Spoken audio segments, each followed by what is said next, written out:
Annuncio vobis gaudium magnum. Habemus papam.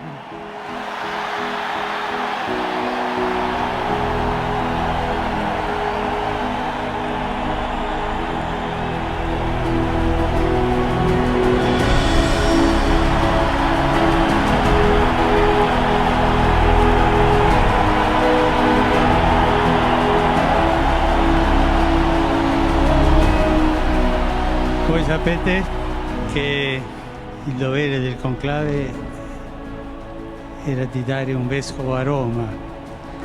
Sembra che i miei fratelli cardinali sono andati a prenderlo quasi alla fine del mondo, ma siamo qui.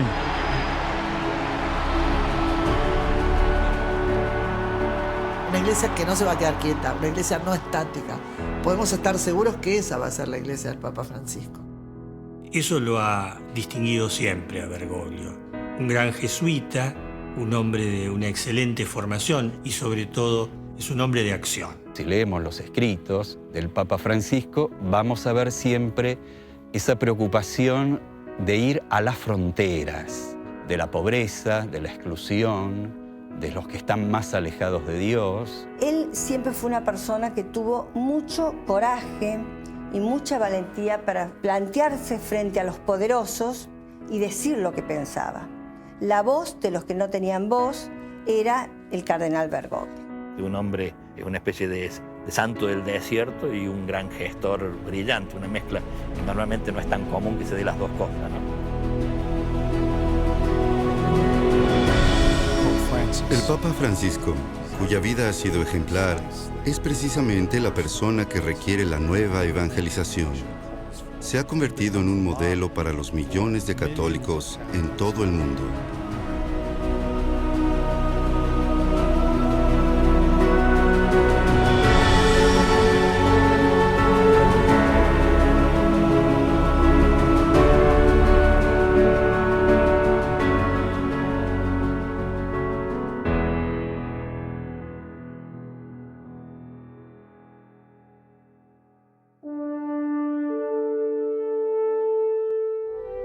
Argentina es un país de una belleza y una diversidad cautivantes. Allí se pueden encontrar algunas de las montañas más altas del mundo, praderas muy extensas y cataratas que quitan el aliento. Y cuando uno está parado en Tierra del Fuego, el lugar más austral del país, puede mirar hacia donde está la Antártida y decir sin equivocarse: he viajado hasta los confines de la Tierra.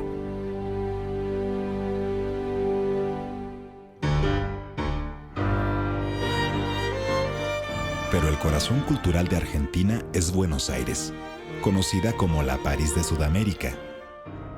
Es una ciudad cosmopolita que se destaca por el estilo europeo de su arquitectura y su rica vida cultural.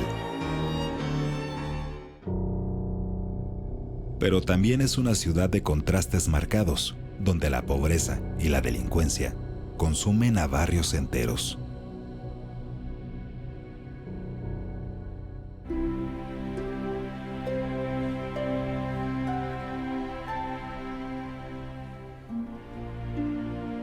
En el siglo XX, millones de inmigrantes llegaron a estas costas en busca de una vida mejor. Entre ellos se encontraba el futuro padre del Papa Francisco. Mario Bergoglio llegó desde la región piamontesa de Italia. Él y su esposa se instalaron en Flores, un barrio en el que vivían muchos otros inmigrantes. Fue en este hogar donde criaron con amor a una familia de 5 hijos. Un chico común, no sobresalió en nada, ni en más ni en menos, muy educado, muy pulcro. Fue una escuela pública. Sus padres eran de una familia modesta y, bueno, Bergoglio, ese es el apellido, era muy amante del tango. Sus pasiones predilectas en el tango fueron Carlos Gardel y Ada Falcón. La vieja calle donde le codijo. La pasión del joven Bergoglio por el tango solo tenía parangón con su amor por San Lorenzo de Almagro, el equipo de fútbol porteño que todavía admira. Casualmente, el club fue fundado por el padre Lorenzo Massa, un cura que llegó al corazón de la juventud porteña. Era el equipo de su barrio, era donde su padre los llevaba de chicos a jugar al básquet. Y tiene que ver también con la identidad porteña, ¿no? Con la identidad de Buenos Aires.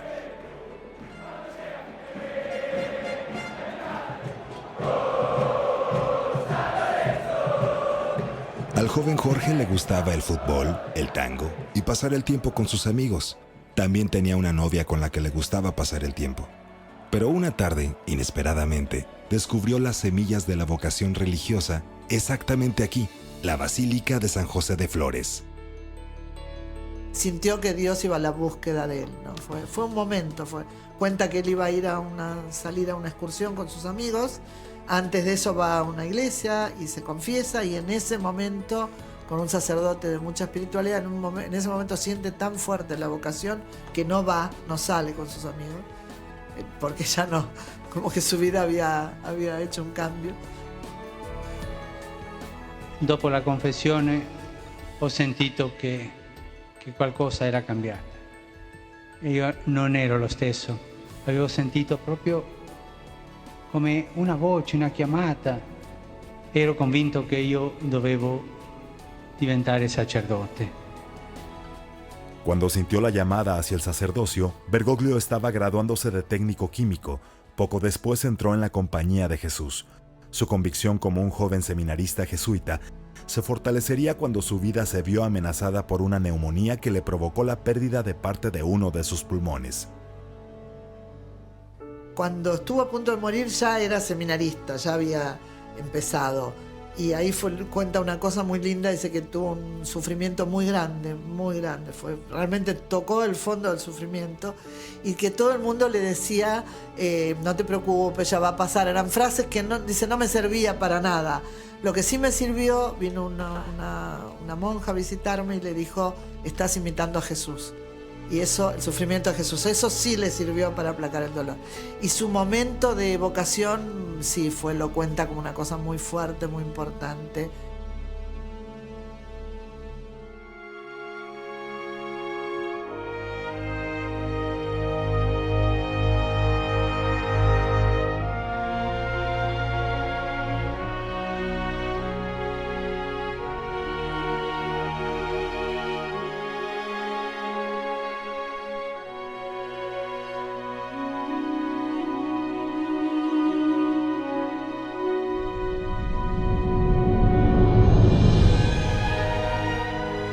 Más de 4 décadas después de que entró por primera vez al seminario, el arzobispo Jorge Bergoglio de Buenos Aires ascendió al Colegio de Cardenales de la mano del Papa Juan Pablo II en la Plaza de San Pedro.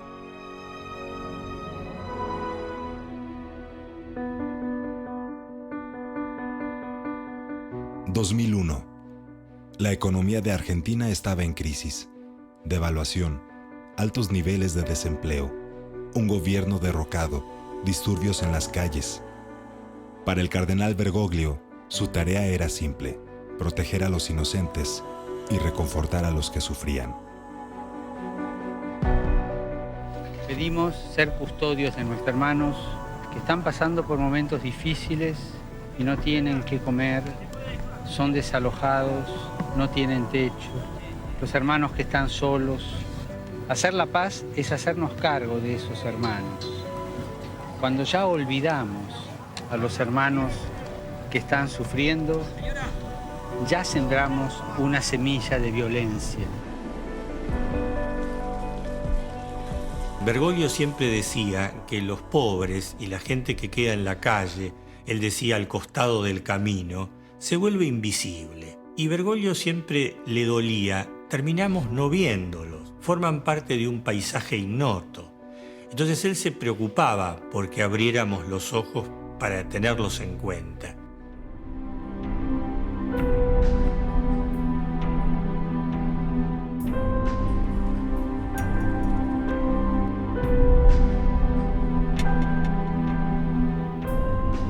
Yo estaba acá sentada. Adiós, padre, y me bajaba y le saludaba. Y se iba él. Y me decía a lo último, rece por mí. Aleluya. Es que siempre le digo lo mismo, porque él siempre me decía, reza por mí. Sí, también siempre ha sido igual, ¿no? Es muy preocupado por el problema, digamos así, del hombre, ¿no? Es preocupado por las injusticias o por la pobreza. Digamos, ha recorrido mucho los barrios de Buenos Aires, siempre, también en San Miguel, pero que sí que ha recorrido mucho y conoce y aprecia, y la gente lo quiere mucho además, ¿cierto? La verdad es que él fue siempre una persona que le gustó conocer la realidad caminándola. Uno lo encontraba en los barrios, nunca fue un sacerdote de escritorio. Para mí, especialmente, era una persona común y corriente, porque yo viajaba con él en el subte, hablaba con él y venía en la parroquia, salíamos a caminar en los pasillos con él. Entonces era nuestro cura, uno más de los curas del barrio, uno más cura villero para nosotros. La verdad me duele haberlo perdido. Yo cualquier cosa y le llama a Bergoglio, que Bergoglio siempre da una mano, que Bergoglio siempre está escuchando. Bergoglio tenía una frase que usó más de una vez: la iglesia tiene que estar en las fronteras. Entonces a los sacerdotes le decía: no tienen que llamar a la gente a los templos, sino salir ustedes a donde está la gente.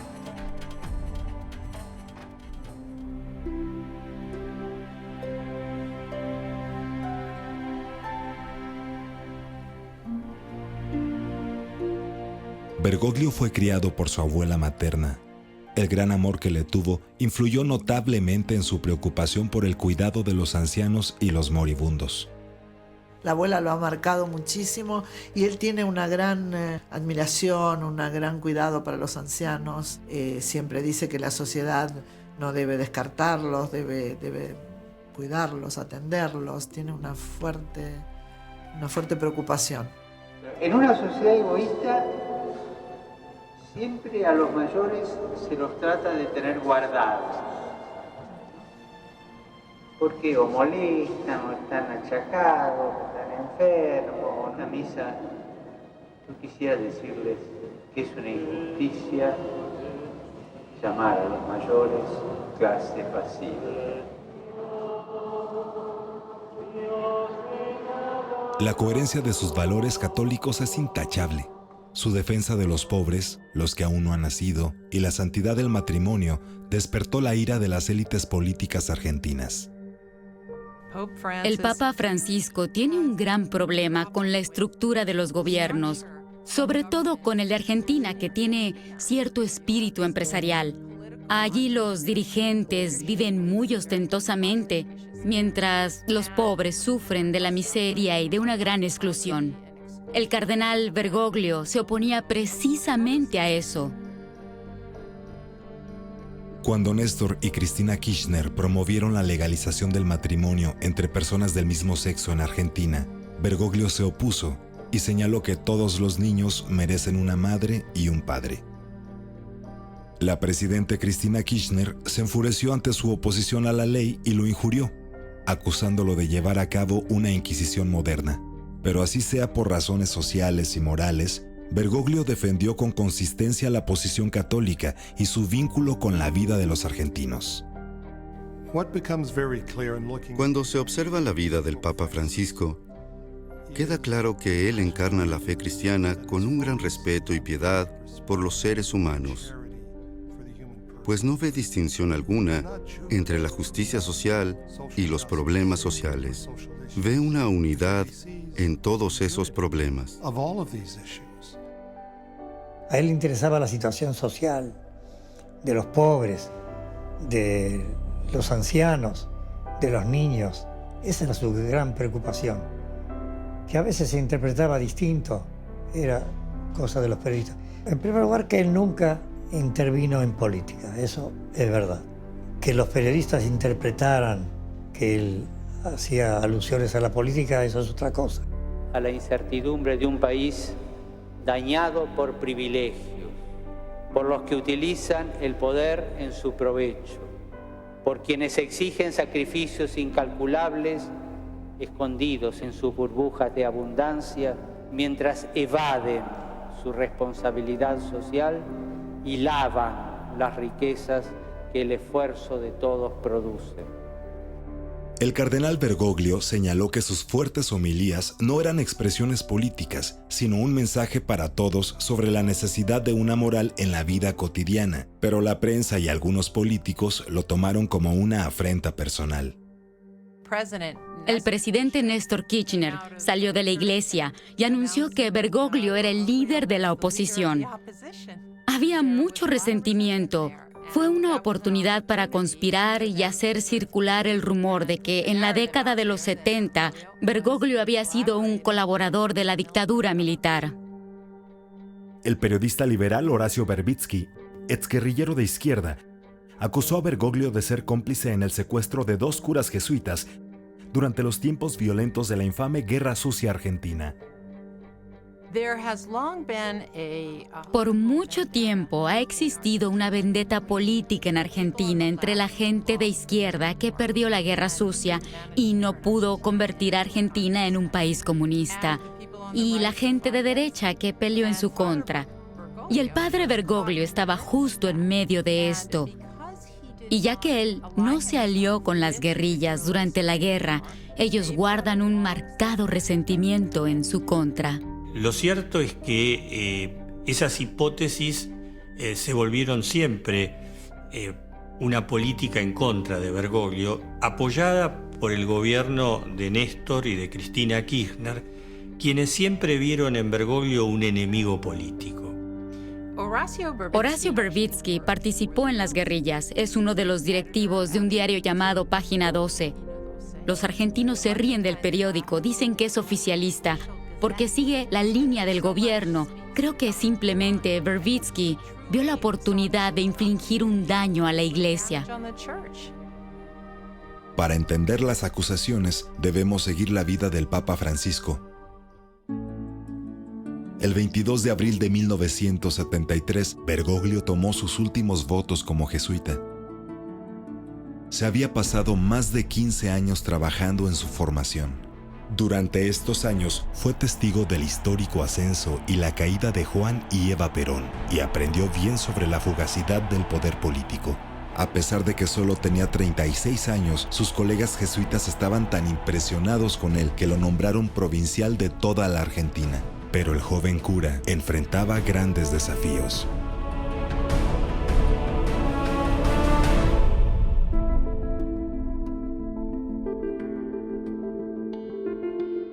Era un momento muy difícil porque en el 73, en ese año, si no me falla la memoria, tuvimos 4 presidentes y en el 76 los militares toman el poder. Así que a Bergoglio provincial le tocó uno de los periodos más difíciles de la historia argentina. Bergoglio enfrentaba cambios dentro de la iglesia. Un número creciente de curas y teólogos latinoamericanos empezaron a entender la liberación a través de la revolución social, política y económica en su interpretación más extrema. La teología de la liberación justificaba los movimientos guerrilleros de ideas marxistas. Bergoglio alejó a sus curas de la política y la confrontación. Sin embargo, la violencia política estaba demasiado cerca.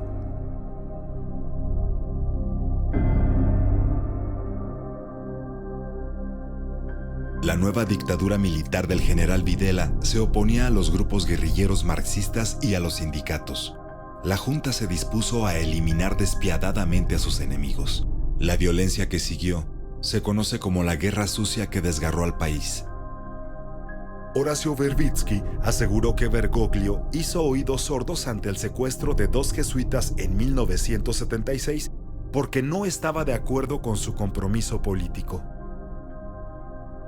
Ellos no aceptaron las directivas de Bergoglio como superior, que tenían que retirarse del lugar donde estaban, porque no les podía ofrecer garantías de seguridad frente a la problemática que se planteaba con los secuestros de personas durante la dictadura militar, pero ellos no estuvieron de acuerdo y prefirieron alejarse de la compañía, dejar de ser jesuitas para seguir en la acción pastoral y política donde estaban.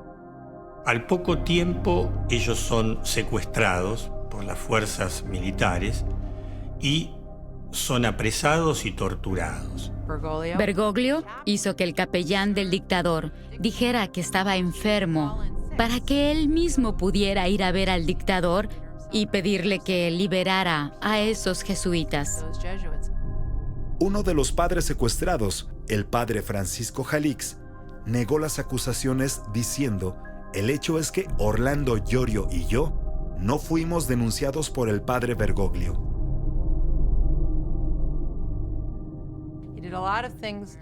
Hizo muchas cosas de manera secreta para ayudar a la gente. Según cuentan, una vez le dio su ropa y su documento de identidad a alguien perseguido por los militares para que pudiera cruzar la frontera y abandonar el país. Quería ayudar a los otros desde una perspectiva humanitaria.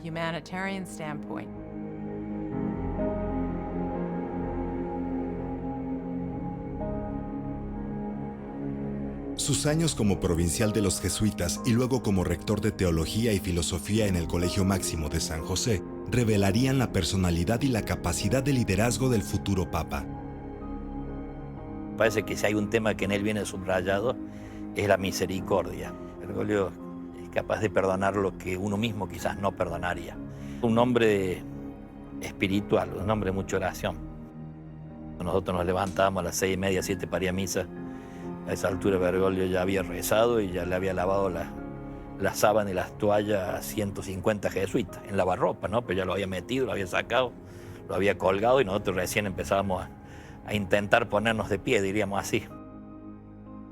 Él nos enseñaba a ser amigos en serio, no meros compañeros de trabajo. Amigos, tenemos que querernos, tenemos que estar juntos, especialmente en los momentos difíciles. De una gran inteligencia, también una inteligencia académica y de estudio, pero sobre todo me parece de una inteligencia intuitiva. Vos con muy poquito él te conocía, te calaba, digamos así, vos no le podías, a Bergoglio no le podés disimular las cosas, te cala y te ayuda, ¿no? Él nos enseñó esa dimensión humana del apostolado, de la misión. No puedo transmitirle la fe a un chico si ese chico tiene hambre.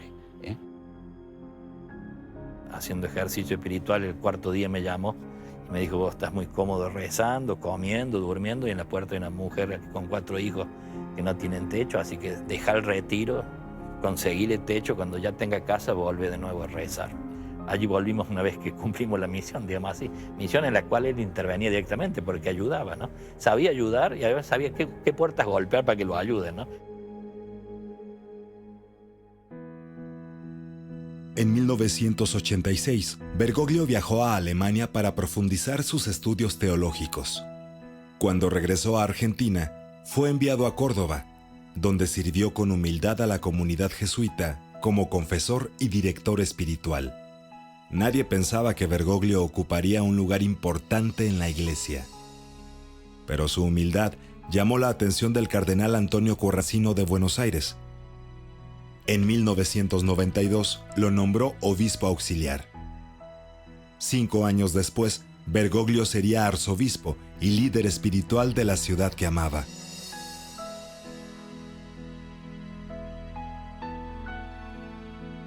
Había recibido una casa muy grande, muy capaz, muy linda en su calidad de obispo, pero que la había recorrido y la encontró llena de elementos, frazadas, alimentos no perecederos.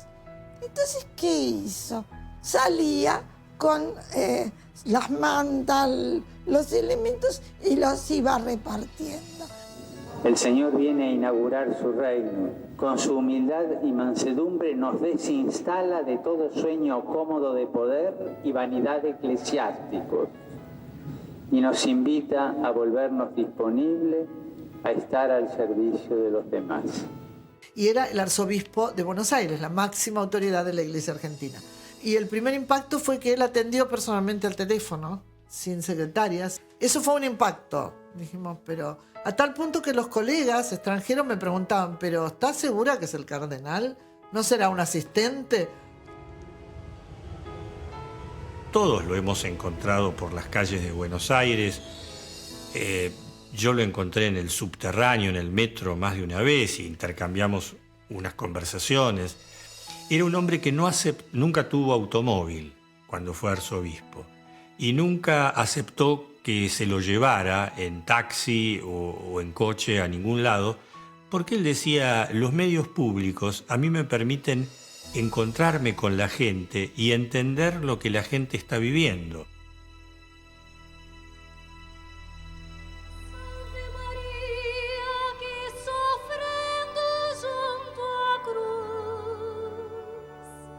La influencia del cardenal Bergoglio se extendió más allá de Buenos Aires.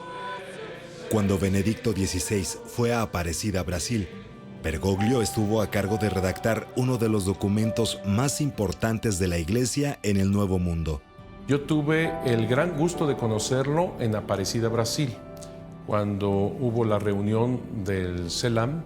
Son personas como él, que yo he visto pocas, de que dan elementos tan profundos, pero de una manera tan sencilla, tan actual, rompía esquemas, digamos así, protocolos, te contaba la anécdota, te contaba y te iba poniendo el mensaje importante en el corazón.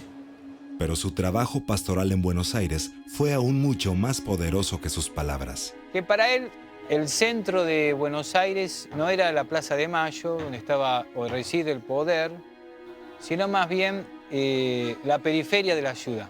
Él, como obispo de Buenos Aires, buscó siempre que esos lugares un poco olvidados por el poder sean realmente el centro.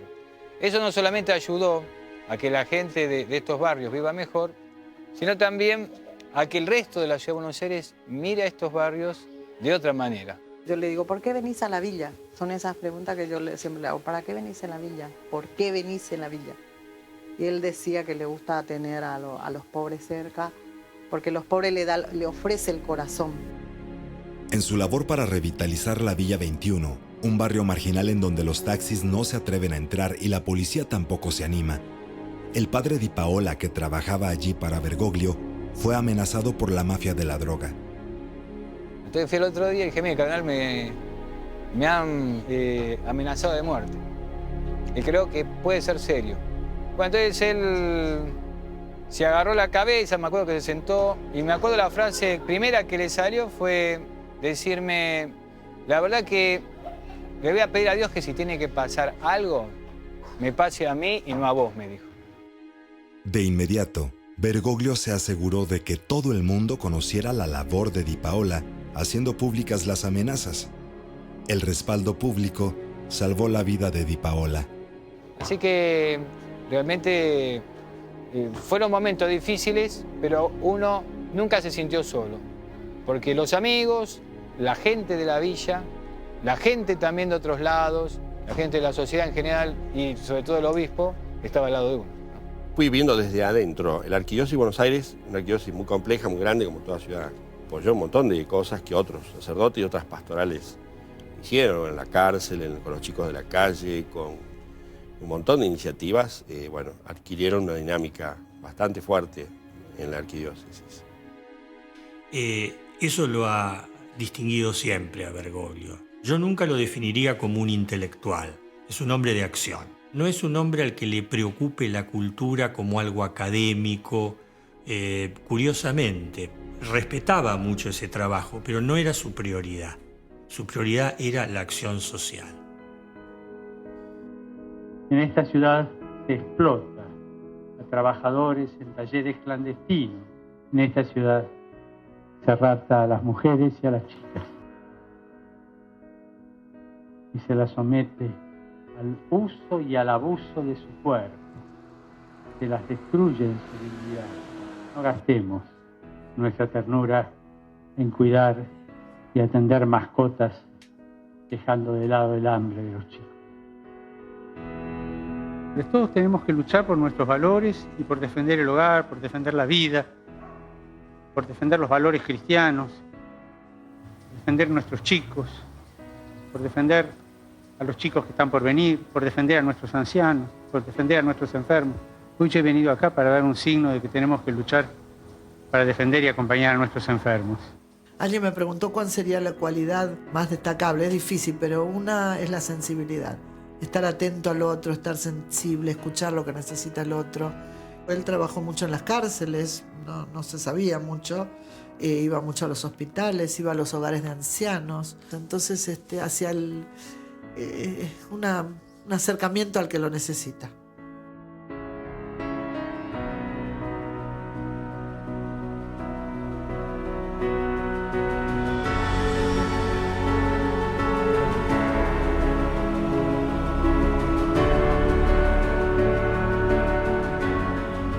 La imagen de Bergoglio como un hombre lleno de amor y compasión por los menos privilegiados se evidencia en su costumbre de lavar los pies de los sufrientes de Buenos Aires en cada Jueves Santo. Es un gesto de caridad, de amor, de humildad. El Papa Francisco ha querido hacerlo todos estos años como arzobispo de Buenos Aires, yendo a los más pobres, yendo a gente de mayor sufrimiento. Yo creo lo hace como un gesto de que, siguiendo el ejemplo de Jesús, me lavó los pies, me besó mis pies y fue algo muy emocionante, muy lindo, no me lo esperaba. Fue algo muy emocionante para mí. En ese momento fue entre alegría y tristeza, alegría, mucha alegría, y ver lo que el cardenal me haga eso, medio que me puse a llorar un poco, ¿no? Bergoglio siempre fue un hombre de bajo perfil, pero muy decidido, y que supo tejer infinidad de relaciones con todo tipo de personas. Esa era una característica que siempre tuvo: las relaciones personales, una gran memoria y extrema confianza en su libreta de apunte, ¿no?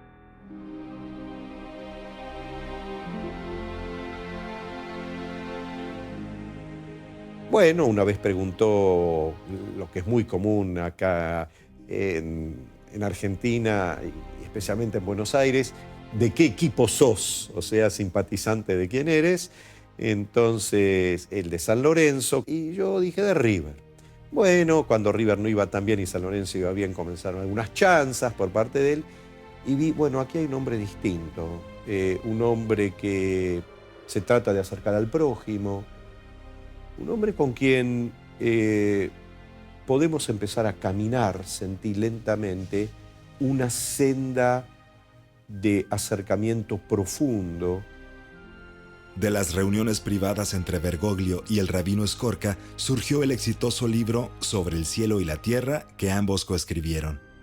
Nos sentíamos comprometidos, primero a mostrar que podemos caminar juntos, que debemos caminar juntos, cada uno con su identidad, pero para tratar de formar un mensaje de espiritualidad, de paz para Argentina, para la ciudad de Buenos Aires y en algún momento para el mundo.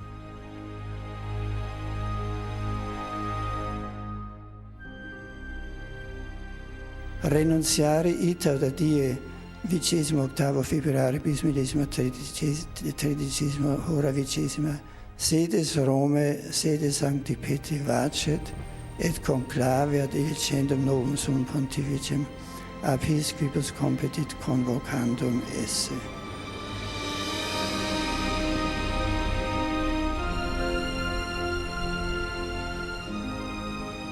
Cuando supe que el Santo Padre había renunciado, mi primera reacción era que no era capaz de creer que fuera posible. Y luego también me di cuenta que tendría que participar en un cónclave muy pronto para seleccionar el nuevo Santo Padre, y empezamos a rezar y pensar en eso. Padre nostro que sei nei cieli. Nos invitó a rezar con él las oraciones de siempre, las oraciones que todos como católicos conocemos, el Ave María, el Padre Nuestro. Y para mí eso fue un momento emocionante, ¿no? Pensar que el hombre más sabio, más instruido, rezando estas oraciones junto con el campesino, analfabeto, el niño, el abuelito, oraciones que nos unen a todos. El cónclave produjo no solo un cambio, sino una continuación. Lo que es verdaderamente profundo en la elección del Papa Francisco es que parece que los cardenales del cónclave se hubieran basado en la encíclica sobre la caridad de Benedicto, pues la vida de Francisco encarna la misión caritativa de la Iglesia. Claro, todos deseábamos a alguien que podría continuar la gran tarea de la nueva evangelización con el enfoque de Juan Pablo II y el Padre Papa Benedicto. Hace falta un hombre de Dios, un hombre de autoridad pastoral, un hombre con un sentido universal de la Iglesia, un buen comunicador. Y él cumple con todos esos requisitos. Si a esto le sumamos su lugar de origen, su elección es un gran estímulo para la Iglesia en todo el continente americano. Esto será una verdadera bendición. La elección del primer papa del continente americano generó una enorme alegría en toda América Latina, pero sobre todo en la patria del papa. Sí,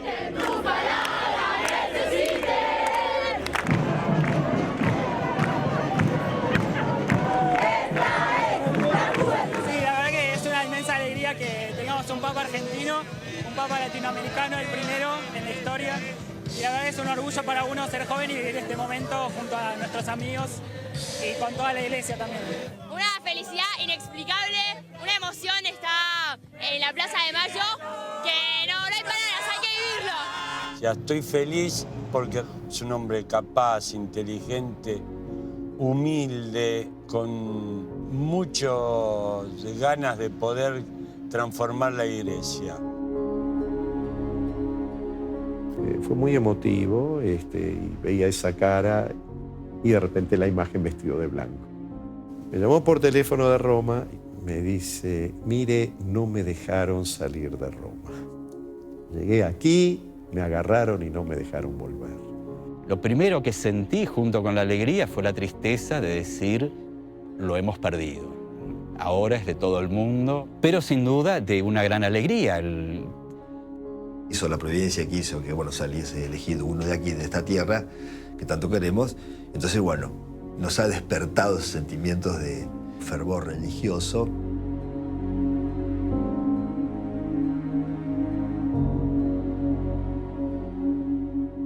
Lo que se resolvió en la reunión de la Bora ayer, lo cumplí. La senadora Liliana Negrete Alonso, que siempre apoyó a Bergoglio durante el arduo debate sobre el matrimonio entre personas del mismo sexo y el aborto, estaba hablando en el Senado argentino cuando llegó la noticia sobre el nuevo papa. Sí, pido una interrupción, disculpen, no puedo seguir hablando, estoy sumamente emocionada. Como católica, como argentina, los católicos del mundo, y les pido disculpas los que no lo son, tenemos nuestro nuevo jefe, y como argentino me siento sumamente orgullosa de un héroe, un mártir, un hombre que ha dado su vida por la iglesia, perseverancia, lealtad. Me pongo de pie simbólicamente ante el nuevo soberano de la Iglesia Católica, ante el sucesor de Pedro, ante el representante de Cristo en la tierra, y se me hincha el corazón de orgullo porque un hermano argentino ha llegado a ocupar el lugar. Gracias, presidente. Muchas gracias, senadora. Disculpen esta breve interrupción. Muchas gracias. Fue vituperado, fue insultado, fue mancillado, y de golpe el Señor lo pone en ese lugar, en sucesor de Cristo, sucesor de Pedro en la tierra. Me fui a mi oficina a llorar de la alegría y a darle gracias a Dios porque lo había compensado realmente a esa persona que había sufrido en carne propia las llagas del Calvario. Siempre dispuesto al perdón. Y a pesar de los ataques previos que fueron bien documentados, el Papa recibió a la presidenta argentina Cristina Kirchner en su primera reunión con un jefe de Estado. Él también fue muy humilde y demostró, vio lo que él dice, perdón, perdón, perdón y olvido. Él lo testimonió con la presidenta porque él le pidió 14 audiencias. Nunca lo recibió. 14 audiencias. 11 Te Deum fuera de la Argentina para no enfrentárselo a él. Y sin embargo él le da, en vez de darle una visita solo protocolar, la recibe en ese almuerzo de 2 horas y pico, sin prensa, sin protocolo, sin rencores.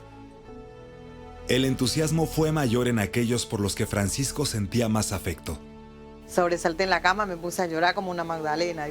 Mucho escalofrío, ay, qué buena emoción. Fue una alegría porque al saber que se me cruzó por lo primero, me lavó los pies a mí, Bergoglio, le digo yo, y ahora es Papa, le digo yo.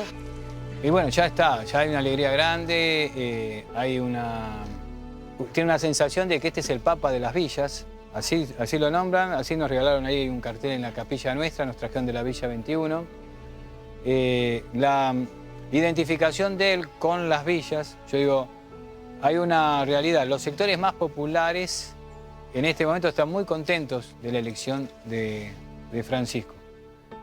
En los días que siguieron a su elección, todos querían ser parte del momento histórico, incluso el club deportivo que el Papa había seguido desde su infancia. El Papa fue elegido Papa un día miércoles y San Lorenzo jugaba el sábado o el domingo siguiente en Colón, en la provincia de Santa Fe, con Colón de Santa Fe. Entonces, algo alegórico a él teníamos que poner en la camiseta. Entonces, pedimos autorizaciones a la AFA, nos autorizó por única vez a colocarle Papa Francisco y su foto. Para nosotros es algo tremendamente importante. No solamente San Lorenzo de Almagro, si bien es un club grande de la República Argentina, no es tan conocido como a partir de ahora del Papa. Ha tenido una trascendencia tremenda y bueno, para nosotros creo que colmó todas las expectativas y nos superó totalmente, realmente.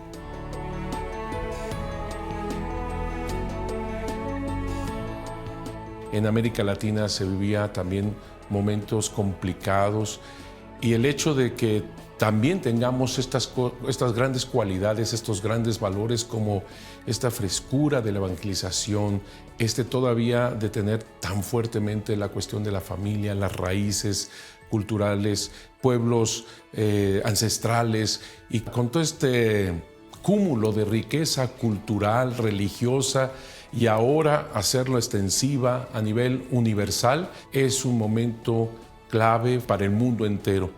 No solamente hemos recibido la primera evangelización, sino ahora tenemos que ser los actores principales en la nueva evangelización. Por eso es tan importante que el Espíritu Santo haya iluminado a los cardenales para la elección del Papa Francisco. Hay muchísimos latinos que emigran a Estados Unidos y que representan una nueva oportunidad para la Iglesia. Ellos están muy entusiasmados con este nuevo Papa. Creo que esto hará posible que la población hispana se vincule más estrechamente con la Iglesia Católica.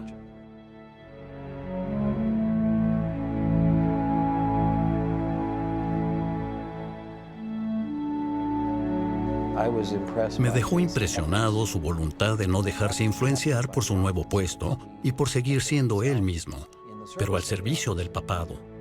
Quería ser algo más que el Papa, quería ser un ser humano. Pagó sus propios gastos y desde el balcón de San Pedro pidió a las personas que hicieran una oración.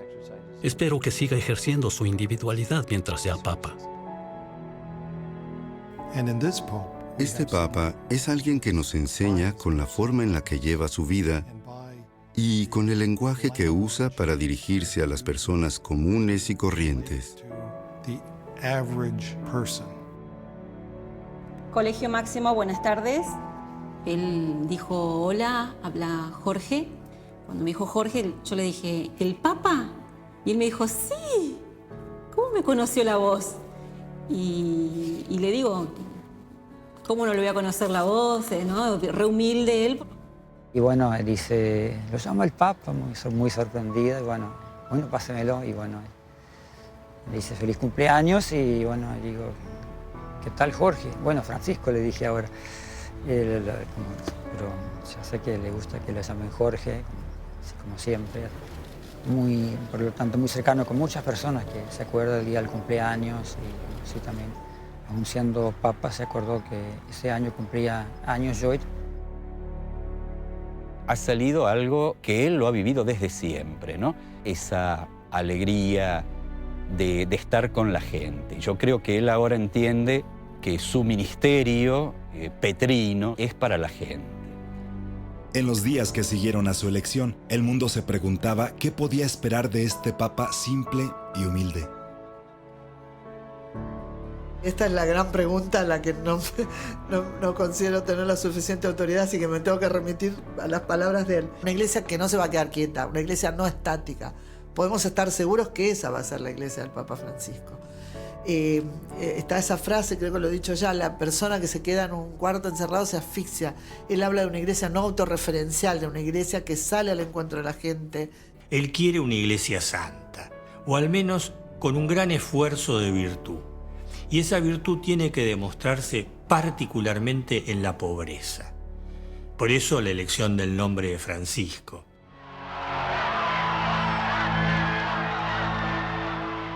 En su primer viaje internacional, el Papa Francisco viajó a Brasil para la Jornada Mundial de la Juventud en Río de Janeiro. Ahí le dio la bienvenida a millones de jóvenes, retándoles a descubrir el poder transformativo de su fe católica. Já está sentindo o espírito da jornada muito forte nas pessoas, elas te olham diferente quando te veem com o kit. A gente sente realmente que é uma alegria receber os peregrinos e receber o Papa. Essa emoção é muito grande ter um Papa dos pobres, um Papa que vai ao encontro da juventude, que anda na chuva, que pisa no chão sujo, que pisa nesse chão banhado de sangue, que muitas vezes sangue da nossa juventude. Foi uma semana excelente, teve um astral muito bom, eu pude sentir uma paz assim que eu nunca senti há muitos anos, assim. Eu que sou uma pessoa até nova, assim, mas eu nunca havia visto aqui no Rio uma coisa tão maravilhosa como eu estou vendo agora. Un papa de no solo Argentina, un papa no solo de América Latina, un papa del Nuevo Mundo, de la América, de la Iglesia in América, que había soñado Juan Pablo II. No me cabe la menor duda de que la elección del Papa Francisco ha significado que el líder espiritual más importante del planeta esté ahora del lado de los pobres y esté a todos nosotros despertándonos a la conciencia de lo que significan los pobres como prójimos, como aquellos que están inmediatamente cercanos a nosotros. Y por tanto, creo que el Papa va a marcar sin duda un despertar, una nueva era de la caridad en el mundo.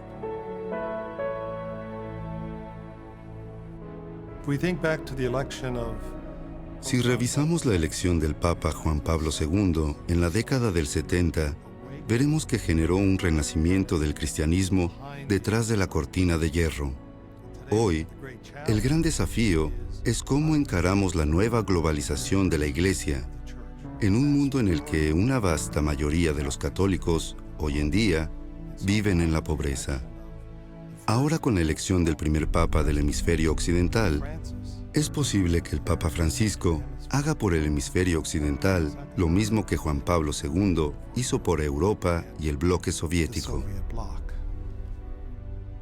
Non dimentichiamo mai che il vero potere è il servizio e che anche il Papa, per esercitare il potere, deve entrare sempre più in quel servizio che ha il suo vertice luminoso sulla croce. Deve guardare al servizio umile, concreto, ricco di fede di San Giuseppe e come lui aprire le braccia per custodire tutto il popolo di Dio e accogliere con affetto e tenerezza la intera umanità, specie i più poveri, i più deboli, i più piccoli, quelle che Matteo descrive nel giudizio finale sulla carità. Chi ha fame, sete, chi è straniero, nudo, malato, in carcere. Solo qui serve con amore sa custodire.